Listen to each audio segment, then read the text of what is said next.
DIA masters kept erasing all my laser paper. They said to me, if people are not interested in your laser work, we just want to know about your work with the pseudoscience. And I said, well, most of my life has been spent with lasers. And they wouldn't allow me to do that. They banned me from Wikipedia. And finally, I got the help of Brian Josephson.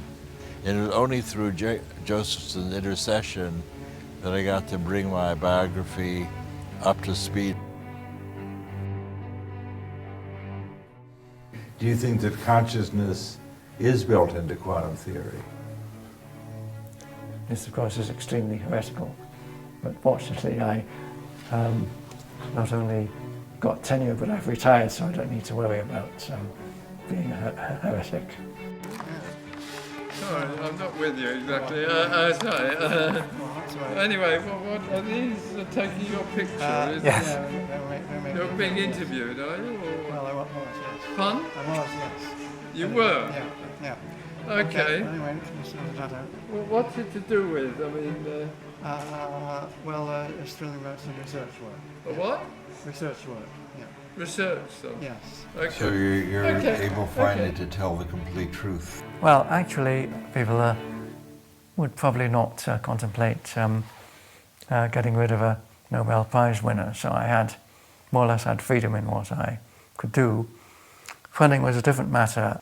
They actually told certain people, we'll fund you if you work with anybody other than Josephson. But will you tell these fools I'm not crazy? Make them listen to me before it's too late! By and large, the critics who've been interested enough in our work to come to our laboratory, we have asked them to take part in experiments and experience remote viewing themselves, which is often very accurate indeed. One of the biggest skeptics was Undersecretary of Defense Walter LaBerge, who kept hearing leaks about the mad scientists of Menlo Park. So he decided to pay a visit in his Air Force helicopter, landing on the SRI campus lawn and causing quite the dust-up to Hal and Russ's low profile. Although he thought it ridiculous, LaBerge allowed himself to become a subject, and despite no prior psychic experience, he correctly and in great detail imagined where his attaché was hiding. He then became one of the team's biggest supporters, along with other senators, congressmen, and generals who dropped in on the lab and got similar results. It was becoming apparent that this was a common ability, but how could they show that when it was all secret? Their first clue to how common intuitive abilities are came when a remote viewer didn't show up for work. So I had a chance to go to San Jose, Costa Rica, center of a mountainous country. And then each day, a remote viewer back in Menlo Park, California, would describe where I am. Well, on a particular day, I had a chance to do a trick. I got an airplane, I flew out, and I landed at an island that belonged to Colombia. It also turned out that on that day, the remote viewer didn't show up. So Russell decided, well, okay, I'll do the remote viewing. What can I do? So Russell's trying to suppress this data, but it just keeps coming in. He says, okay, well, I guess I'm wrong. I mean, no reason to be in an airport. And not only that, I see ocean at the end of the runway. And I know there's, ocean is miles away in San Jose, Costa Rica. Well, in fact, that's exactly where I was because I'd taken this little side trip. Did you actually take that picture, or is that a standard picture? Somebody else took the picture who, when we had this data, they went out and took it from the same angle. Showing that even a scientist can do good remote viewing. This led to a request from their CIA handlers to bring in someone with absolutely no psychic ability to get a baseline against their best. That didn't work out so well. She was statistically the best results they ever had, even better than the infamous Pat Price. We were asked to bring in somebody who was willing to be a control person for the program. And I chose to work with Hella Hammond, who's an old friend of the family. She promised me she had never done ESP experiments before, and she would be very happy to be part of our program. This is a remote viewing experiment with Russ Targ and Hella Hammond. Today is Friday, October 11th, 1974. It's 20 minutes to 4 in the afternoon. Russ Targ and Hella Hammond are in the first floor laboratory at SRI. Hal has left SRI. He will select a randomly chosen destination. I was looking up at this structure that must be 3-4 stories high. A weird zigzag going horizontally like a series of mountains, sort of peaks on top of each other, can be just shapes. The side of the structure seems to be open to the sky too. Squares within squares within squares, going downward like into a trough. It's definitely some kind of a conduit.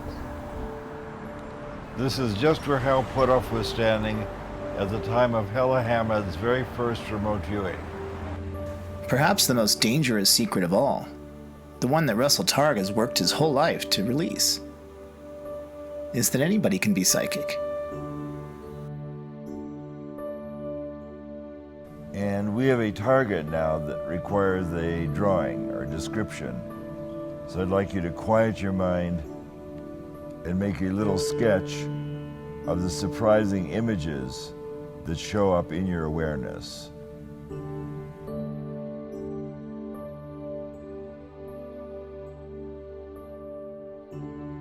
want to get on paper the shape and the form pertaining to Paul's location.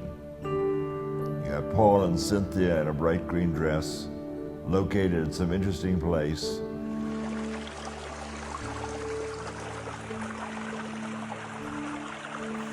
Do we have any falling water in the audience? This is the waterfall coming down. Rope pages, the waterfalls. My primary purpose in coming to this conference is to actually see what I can do to become a world-class remote viewer.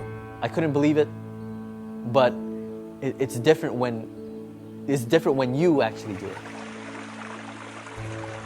I have no formal training. It's really about sending the message across to people that if you put your mind and heart to something, everything is possible. The world is your oyster. When a whole room of people are able to do that, it's not just me, it's not just my imagination, it's all of us. It's the science part of it. Everybody really wants hardcore data. I think it's still a question of what it means to be really human and what it means to be a proper human being, whatever that might mean, and what is the essence of who we are. And I think that if the world actually had an access to that answer, I think it would change everything. So that's pretty good. I'm useful at Las Vegas. Psychic abilities are real, and you have these abilities. And now we've got a free ESP tester on the internet. By the time we finished, we knew more about our remote viewers than NASA knew about its astronauts. There's nothing different about them at all. These are just normal people. Like musical ability, you've got virtuosos at one end of the scale, you've got tone-deaf people at the other. Well, it's just in our culture, no one values, quote, ESP functioning. It's just being human is basically what it's all about. Could it be that psychic ability is much more common than we think? Even internal agents at CIA back in 1975 were secretly doing it, according to original program manager Ken Kress. Now, it turns out a couple of people around OTS, a lady by the name of Francine and a man by the name of Ed, they decided they wanted to be subjects. And they were CIA employees now. These were not SRI employees. Actually got them involved with a Libyan analyst. I got gibberish, as I remember, from Francine, but Ed was an engineer. So he comes up like Pat with very specific stuff. He says, what I see is a Soviet radar that is involved with an air defense system. He goes on and on with all this stuff. And so I package all this up, send it to the Libyan analyst, and he said, we have an agent that we have not vetted who says similar things. And I said, that's news to me. See, when they were with us, it was not clear whether they had come to see if there's defects in our model or whether they had come to be trained, or both. Yeah, well, there may have been a slight subterfuge, shall we say, in that I might have sent them out there as evaluators, and they may have been motivated as participants. By 1981, the program had become more and more operational. The government was less and less interested in research. I wanted to be free of all this secrecy. Which, from a scientific standpoint, was not so good. But on the other hand, of course, from the funding standpoint, can't complain. And I brought that to our contracting officer, and he said, Russ, you know we're not doing research anymore. And I said, well, we look at this, we think about what we're doing. He said, I'm not paid to think, I'm paid to find out what DIA wants you to do and then see that you do it. I was heartbroken. Hal and Ingo were more secretive than ever, and now Ingo was in charge of the Army psychics and had made the program so complicated that only he could teach it. And I got a note from my partner, Hal, questioning whether I was really making a contribution to the program. What the most interesting data at SRI pointed to was exactly why Russell wanted to leave. It was a secret so big, he felt that if the general public could truly get it, it might bring enemies together, and it might even change the world. Russell was kind of the idea man, was always kind of pushing the bad scientist type of thing, where he actually looked the part to some degree.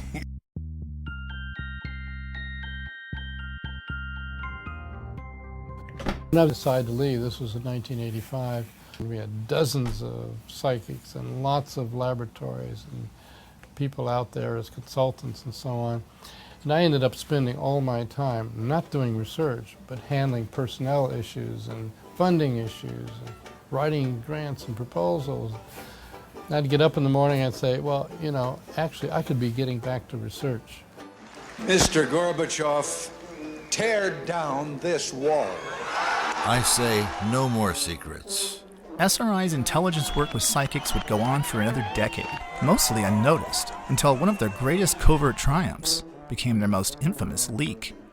Remember Jimmy Carter's telling of finding the downed Russian bomber in the Congo?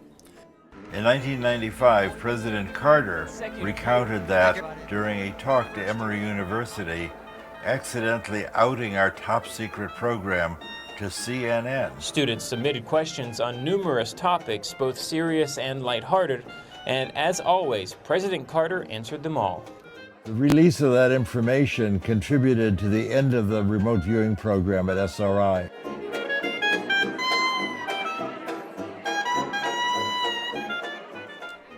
After Russell and Hal left the program, it continued under Ed May, but eventually it confronted the giggle factor. So I would ask the intelligence community to watch what we do for the next few years. And the CIA had publicly derided the Army-run program, and in the end, they were asked to take it on again. It's a pretty low priority for the intelligence community, and it's better done on the outside. Instead, they commissioned a third-party report to, quote, see if it had been valuable to operational intelligence. And that's our report for tonight. So, what do all these stories add up to? Well, the two experts commissioned by the CIA report disagree. First, there's psychologist Ray Hyman from the University of Oregon. My considered judgment, if someone pushed me hard right now, I have to say the odds are 99 to 1 that there's nothing to remote viewing. I think remote viewing has been demonstrated over the 20 years of work that's been sponsored by the government. Ed May was very upset at the way the AIR report was done. He was very upset that they did not look at the operational remote viewing and that they did not allow us to talk to the operational remote viewers. I think he was quite disappointed that they narrowed the focus so much so that really it might have been a predetermined conclusion that they wanted to kill the program. I think that anybody who says we haven't proven it yet hasn't really looked at the data. I think, frankly, people don't want to look at the data. They have their worldviews. They don't want those worldviews rocked. I think anybody who looks at it with a real open mind would be convinced. I became 100% certain that it was real acquisition of information. I became 100% certain that it had potentially real intelligence significance. And I became 100% certain that it never would. Why? What I thought were the issues that would make this a useful tool were both ignored, denied, and in addition later dropped, which is screening of subjects to find the superstars. You're tested carefully to find your special talents. For your own satisfaction. Using the tools that I thought we had identified, which were politically not correct then to use, and which are politically impossible to use today.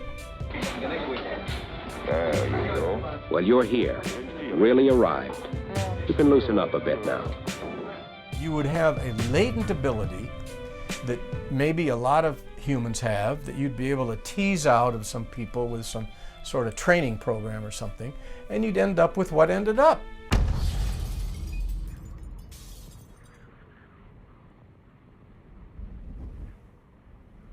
After we did our report, a few months later, maybe a year later, I received a phone call from somebody who worked high up in the government, and he wanted to know if this was for real. And I said, I stand by what I wrote in the report. And he said, well, I'm going to see if I can get access to the operational work. He called me back and he said he got access to it, none of the boxes had been opened. Jessica's the president of the American Statistical Society, and she says by the numbers, remote viewing has a higher efficacy than aspirin. What was the CIA trying so hard to hide that they wouldn't even allow their best data to be seen? And why did the CIA dislike those regular Joe Army guys so much? We had the total support of 5 administrations in a row. 5 straight administrations supported us, Russell. Privately.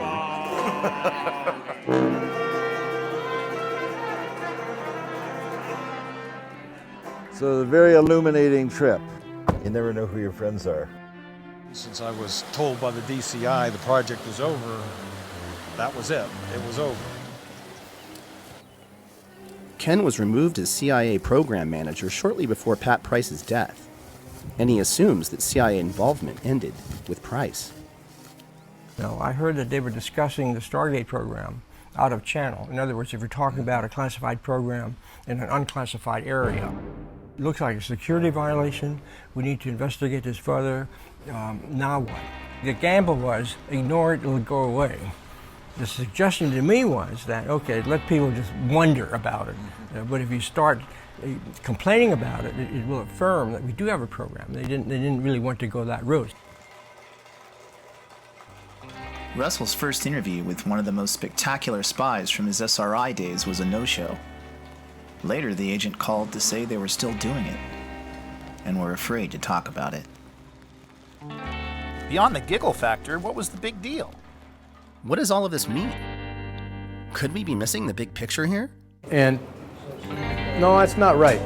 I told you before,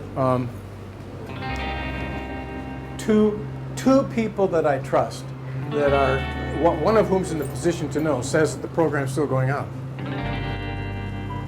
Really? Just how useful is remote viewing? How far would Russell go to tell the world what had become painfully obvious to him? This was something that Russell was inspired to consider after witnessing Ingo predict that Chinese A-bomb test 3 days in advance, and similar work by Stephen Schwartz, and it involved precognition, or seeing the future. The final straw was when he received a package in the mail from the ghost of an old friend regarding some water towers that had haunted him for years. I get the impression of a water treatment plant. It looks like water storage tanks. It's a service road down here. In Pat Price's first series of experiments, he got the shape and dimensions of his swimming pool target within 12 inches. But he also called it a water treatment plant, even drawing water towers, which missed the whole point.